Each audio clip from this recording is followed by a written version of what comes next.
Nós estamos na linha com Adriano Pires Rodrigues, que é diretor do Centro Brasileiro de Infraestrutura. Professor Adriano, boa tarde. Boa tarde, Denise. É sempre um prazer falar com vocês da Jovem Pan. E nós vamos falar de combustíveis, do preço do petróleo, porque os consumidores andam meio preocupados com os aumentos consecutivos de preços. Não estou nem falando do gás, que é um problema sério aí, principalmente para a população de menor renda, mas estou falando de gasolina, do diesel. A Petrobras já anunciou 4 aumentos consecutivos. Isso tem relação com a alta da cotação do petróleo no exterior. E um outro dado que é importante, uma outra informação, é que o Brasil rejeitou propostas que foram apresentadas informalmente pela Arábia Saudita para cortes da produção de petróleo. Há uma redução da oferta global, exatamente para induzir uma alta de preços. O petróleo ficou muito barato durante muito tempo e essa alta agora coincide com a nova política adotada pela Petrobras, que vai acompanhando o mercado, né? E aí o consumidor sente mais. Denise, é verdade tudo isso que você falou, né? O consumo brasileiro, ele estava, vamos dizer assim, mal acostumado, né? Porque no Brasil, historicamente, né, no governo da presidente Dilma Levantados foi usado a extremo a usar o preço da gasolina, do diesel, né, de modo político, ora para controlar a inflação, ora para ajudar a ganhar a eleição. E a nova gestão da Petrobras mudou essa política e passou a adotar o critério de mercado internacional, né, do preço da gasolina do diesel no Brasil, seguir a tendência de mercado nacional, o que é feito em qualquer país do mundo desenvolvido, né? Porque gasolina e diesel são commodities, como é o açúcar, como é o café, e eles variam em função, então, de como o mercado está se comportando, né? E esse mercado, em 2014, caiu muito, né? Lembra, em 2014, o petróleo de $100 foi para 50, chegou até no início de 2015 a $30 ou algo em torno disso. E agora, né, ele está voltando a subir. Por que ele está voltando a subir? Porque na medida que você teve uma queda brutal do preço do óleo a partir de 2014, as empresas pararam de investir, né? Pararam de investir em petróleo novo, né? E a economia mundial começa a crescer. Então você tem a oferta estacionada e a demanda, né, crescendo, né? Isso começa a mexer com os preços, né? Então a gente está imaginando, né, que a economia mundial vai ter um crescimento ano que vem. O próprio Brasil, está se falando aí de Brasil crescer 3% ano que vem, e isso vai fazer com que o preço do petróleo em 2018 vá para uma média aí, talvez em torno aí entre 55 a $60, né? Em 2019, a gente está calculando que vai ter um petróleo maior ainda, que já estamos falando de um petróleo na média em torno de 65 a $70. Esses preços mais elevados do petróleo vão ter como consequência no Brasil e no mundo inteiro, né, aumento, né, da gasolina, do diesel, de todos os derivados do petróleo, né, do gás, da querosene de aviação, enfim, tudo vai ser de preço, né?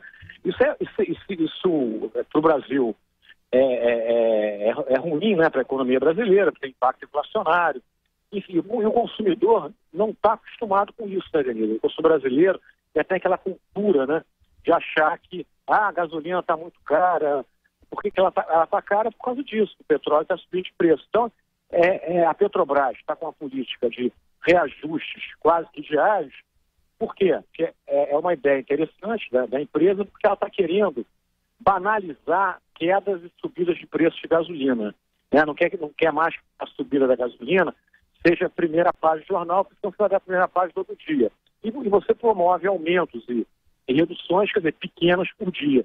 A política dos Estados Unidos, de Europa, funciona assim, tá entendendo? Então, me parece realmente que a gente, ano que vem, vamos ter gasolina mais cara e diesel mais caro. Agora, para os consumidores, há uma dificuldade até de entender o porquê desse aumento, porque se vendeu muito a ideia do Brasil autossuficiente em petróleo. E a composição, o que a gente necessita, é muito diferente dessa situação, não é?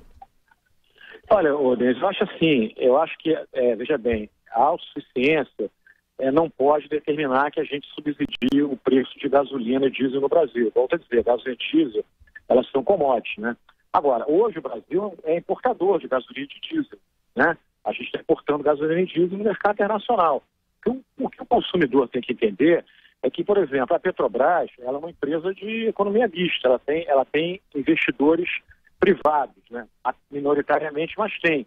Então eu não posso ter uma política de, porque eu tenho autossuficiente, eu não posso pegar o meu petróleo interno, deixar de exportar e ganhar dinheiro para vender ele mais barato aqui dentro.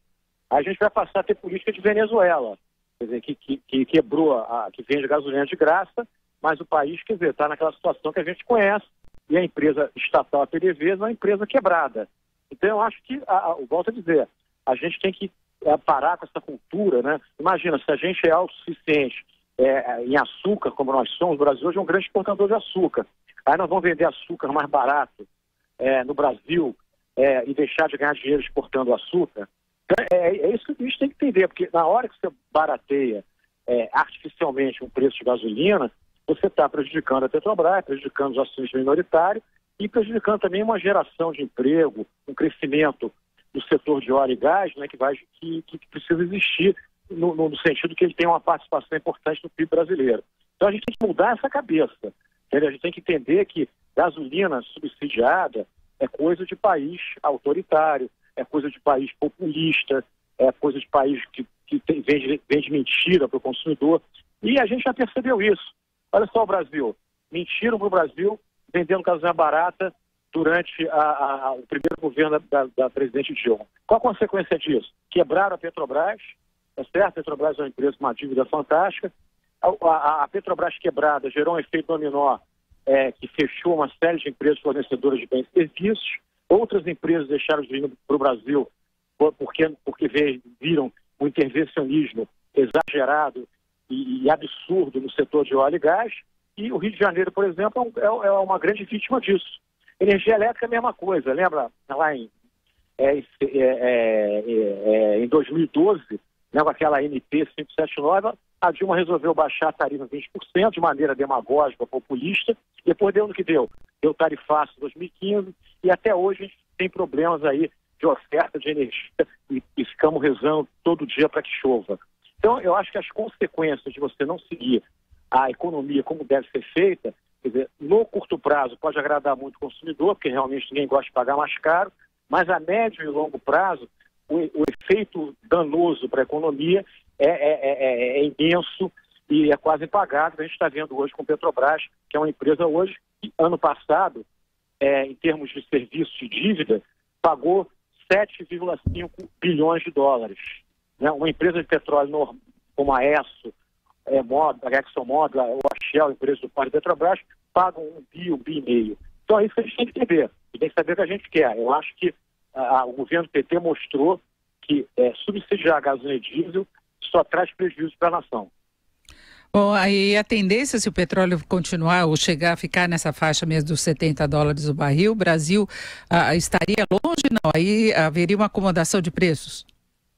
Acomoda eu estou dizendo, o preço é cíclico, né? Quer dizer, hoje você está no momento, quer dizer, de subida de preço do barril, vai subir o preço da gasolina do diesel. Porque toda commodity vive de ciclo, depois você volta a um ciclo de queda, entendeu?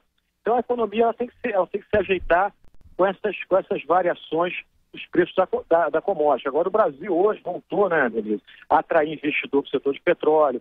Você teve 2 leilões aí que foram sucesso, um do dia 27 de setembro do pós-sal, do dia 27 de outubro, vai trazer investimento, vai gerar emprego. Agora, se você começa a intervir no setor de petróleo, fixando o preço, inventando políticas de conteúdo local, o investidor vai embora e a empresa que fica aqui dentro, a nossa empresa Petrobras, vai ser eternamente uma empresa quebrada.